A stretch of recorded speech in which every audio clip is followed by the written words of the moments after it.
Hey everyone, welcome back to the channel.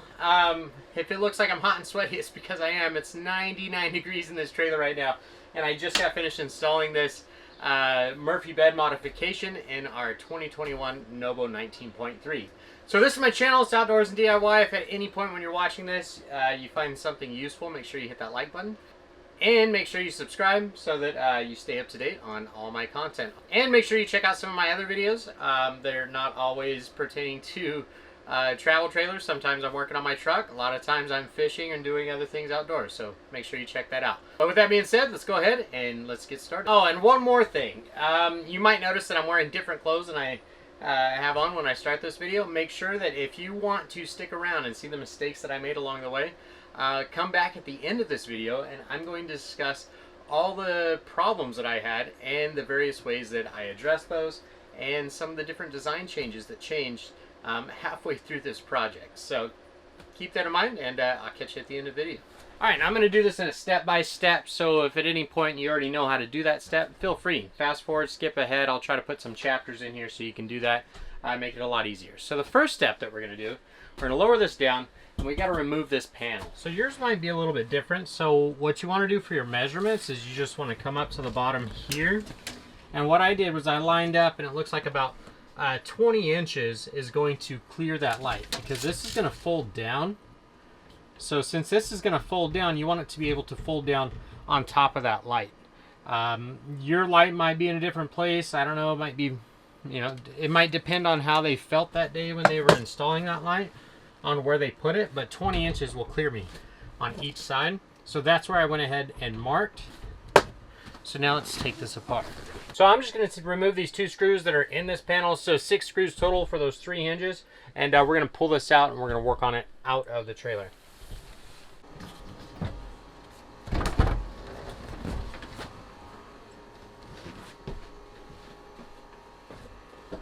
I went ahead and I transferred my marks onto the actual paneling itself. And now I'm going to take off these edge pieces. It's up to you. You could leave it on and probably cut through with no problem, but I'm going to go ahead and take these off so that if I wanted, I could keep them just a hair longer than everything else.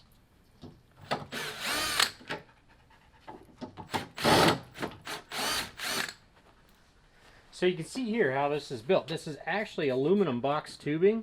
It looks like they stuck just a small piece of wood in there to give those screws something to bite to. So what I'm going to do, because I'm going across, I'm just going to skip that aluminum box tubing altogether and just put a piece of wood in between there. Honestly, I think it'll be just as strong, and we shouldn't have any problems with flexing or anything like that. But if you have your doubts, go ahead. You can pick this up. This is just 1/8 inch thick, or actually this is thin wall aluminum box tubing, and you could probably pick this up at any Home Depot or Lowe's or any place that sells stick metal, and you can do that exactly how Forest River did it. But I'm just gonna, like I said, I'm gonna do it with wood going across, and it should be plenty strong. All right, so I went ahead and put tape on both sides, and I'm pressing it down really good. This is gonna keep it from flaking and peeling off as the blade goes through it. And so all I did was I just transferred my marks again. You can recheck these, make sure it's 20 inches, and they are. And now we're going to set up a guide using some of the wood that I bought. And we're going to set up this guide so that my blade just rests perfectly on that line. Right? Kind of like this here. And then that way I'll have something to push up against, and I don't have to worry about wiggling and keeping a straight line. So to set this up, you can see there's my mark there, and I just move this over, right, until I get right on my mark, and then I clamp it into place.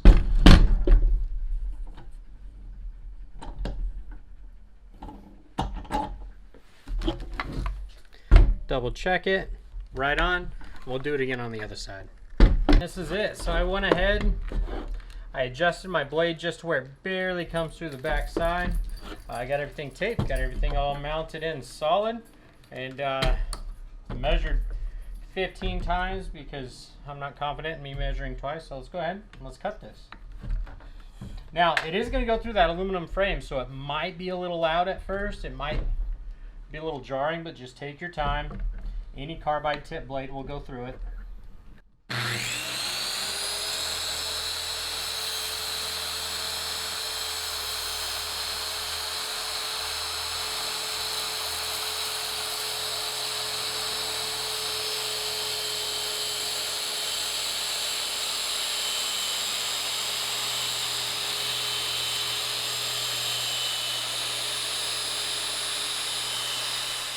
So you can see now that it's cut, this is what the inside looks like. It's just foam core. They do this to keep it light. They do it because it adds strength, a whole bunch of different things. But we're going to peel our tape off.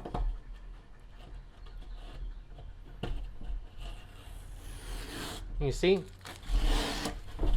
that leaves us with a nice line, no splintering, no anything on the edge. So now I've got the piece of wood that I'm going to stick inside here. So I'm just going to measure this so that it fits. Cut that off. So now that I got that piece of wood cut out, it's time we got to hollow out some of this styrofoam in here so we can get this piece of wood in there. So if you're like me and it's hot out here and you're pouring sweat, this next part's fun because this foam just sticks to everything that has any amount of moisture to it. So anyway, what I've done is I just went ahead and grabbed one of my, this is just a 1-inch wide wood chisel, and using the back side of the chisel, you just start down at the bottom, and at about a 45-degree angle, you just pull up like that, you see? And it peels all this out. You do it in either direction. Then you just go back through and you can do it again.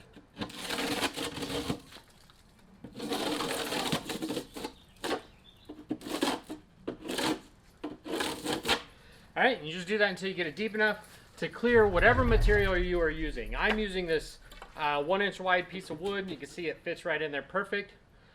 So I just got to make sure that I get it that deep. You could use the aluminum like they used. So you can see, once you get that all cleared out in the middle, your piece of wood just fits right in there, fits snug. Doesn't matter if it's a little tight, you can push it in just a little further and it'll tighten everything up. So I'm going to clean up this mess really quick, and then I'm going to show you how we're going to button this up.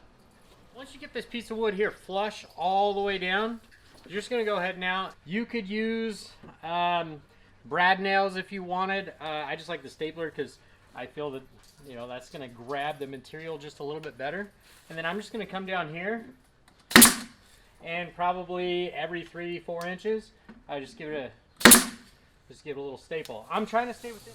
Okay, well, I went ahead, we buttoned everything up, I got the edges put back on and the molding and all that different stuff. If you notice, there's a bit of a wardrobe change, and it's just enough to make you feel like there's been a glitch in the matrix here.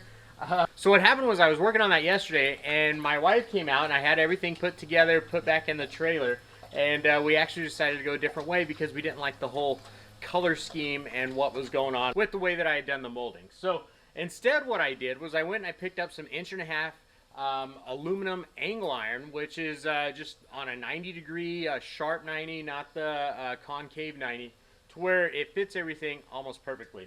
So I had to paint that black, drilled my holes in it, and now I'm ready to show that to you to where you can see exactly what I'm talking about. So let's take a look at that. So here's that angle iron that I was telling you about. So the thing here is that it does not come all the way around the back edge, and the reason is, and I'm going to show you that in a little bit, I've got the piano hinge that I'm planning on mounting, and I'm going to mount that on the back side.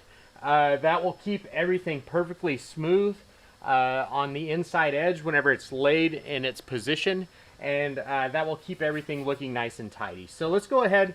We're going to mount these. However you decide to do it, I came in 4 inches off the side, then 15 inches, and then 10.5 inches off of that hole, and that put me right in the center. And then I just repeated that on the other side. So we're going to go ahead and we're going to screw this together, and then we'll do the bottom side, and then we'll be ready to do that hinge. So what I decided to use, these are just cabinetry screws, multi-materials, so metal, wood, everything. They're really flat and flush here, and you know, Torx bit head. So I'm going to go ahead and run these in. You can see how nice and flush it looks with this one here. So I'm going to put these in. For all these, just make sure that you got everything pushed up into place.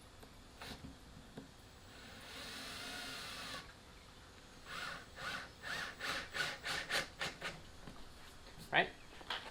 And then that just brings it down snug.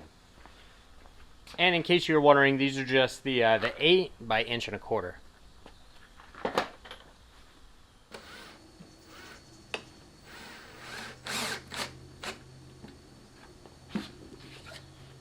So you can see how I did it on the edge here. I actually chose to put this over the old molding, and that's just because I felt that it was a cleaner look. Alright, so now I've got everything all buttoned up on the edges, and I'm ready for this piano hinge. So this is a 48-inch piano hinge, and that gives me about 5.5 inches on each side. So I went ahead and evened that on one side. And what I'm going to do is I'm going to get this perfectly in between where I want it on one side, and then I'll move it into position on the other side, and then slowly start to button everything up while checking to make sure that it's not in a bind. Using the same screws as before, just this time they're not painted, and so they work really well.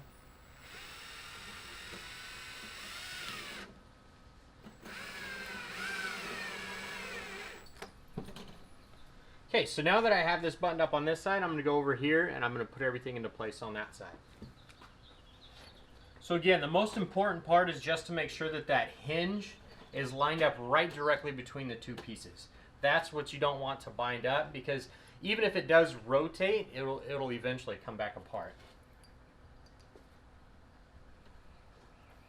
Alright, so now I'm just coming into the middle, and because these things are flimsy, just pushing that into place, and then I'm going to come in here with one more screw on both sides.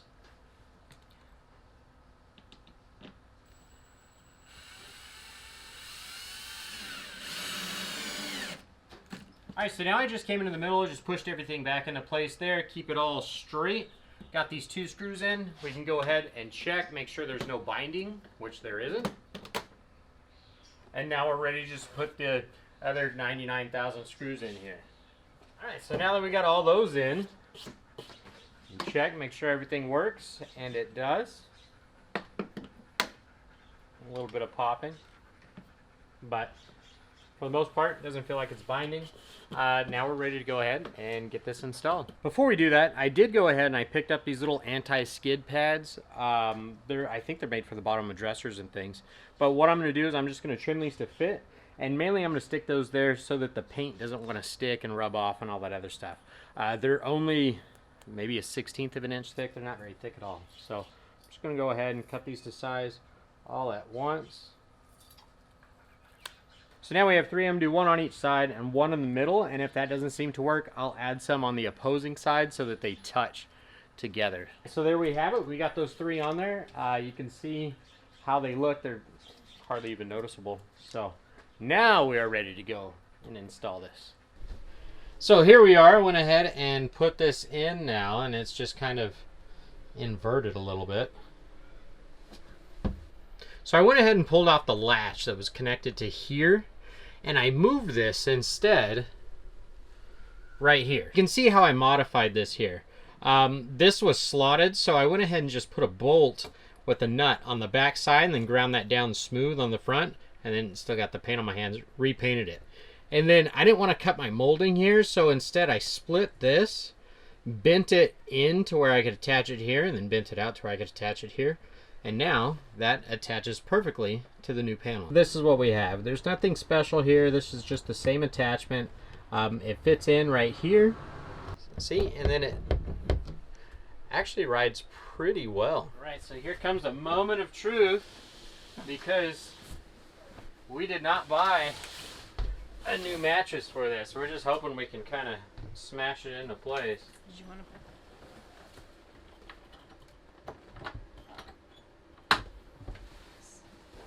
And there it is. It's like it was made for it. So you can see, opens it out. We got a window behind us now, and at Forest River, if you're watching this, take note. So we're gonna go ahead, we're gonna decorate. If you want to stick around, I will tell you the goods, the bads, the mistakes that we made along the way, and we can go from there. But otherwise, thanks for watching. Please like and subscribe if this helped you out. And I'll catch you guys on the next video. Well, here we are at the end of the video, and as promised, I'm going to walk you through some of the areas that I had trouble with and some of the different design changes. You might even notice right now that that latch is a little bit different than what it was at the end of this video. Let's everybody have a toast to getting this done. It was not as easy as I thought it was going to be, but that does not necessarily mean it has to be as hard as it was for me. For you? Does that make sense? Right? It doesn't have to be as hard for you as it was for me. And that's a lot better. I'm going to stick with that. So, cheers, everyone. All right, now let's go ahead and first of all, let's talk about one of the design changes. And I stuck the link in the description down below. You can check that out. But what I was copying, they had some C-channel that they had here. So it was basically on both sides. It had a little lip like this. And then they had their piano hinge in the middle. So originally I did something like that. I had two pieces because I couldn't find a C-channel. So what I did was I got two pieces of, basically it was drywall cornering. And I got those and I overlapped them. I put them together. I stapled everything in. Got my piano hinge in. Got everything all buttoned up and installed. And my wife came out and was like, hey, I don't really like all the different contrasts. Because I had a silver hinge. I had white edging. And then I had different colored screws and all that other stuff. So I said, you know, what the hey, let's go ahead. We'll spend the money. We'll get this is aluminum. It's all one piece. And then I had the idea too, because I did not have the edging on the back side, I could stick the piano hinge right there and it wouldn't cause any interference problems. So now all you see is just the little roller parts of that piano hinge. We did go ahead and stick these little bumpers on there. They're just little anti-skid stickers.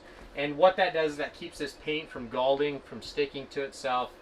I don't know if we're ever going to travel with it in the upright position, but if we did, it would stop it from rubbing and wearing those things down. Now also, we chose to put this over the edging that was already there.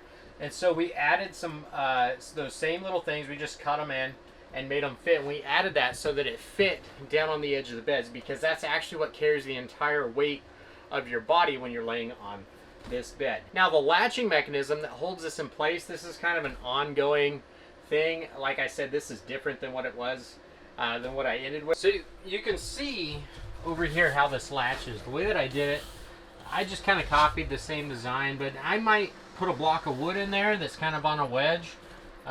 Maybe make it angled on the sides and then just put like a piece of tubing or something inside of it that holds it in place. So I might just paint that piece black and just kind of roll with it until I come up with a better design. That's really where we are. I mean, this wasn't a terribly difficult project. I imagine if I had everything lined up, probably 2-3 hours I think is all you would need to allow to do something like this.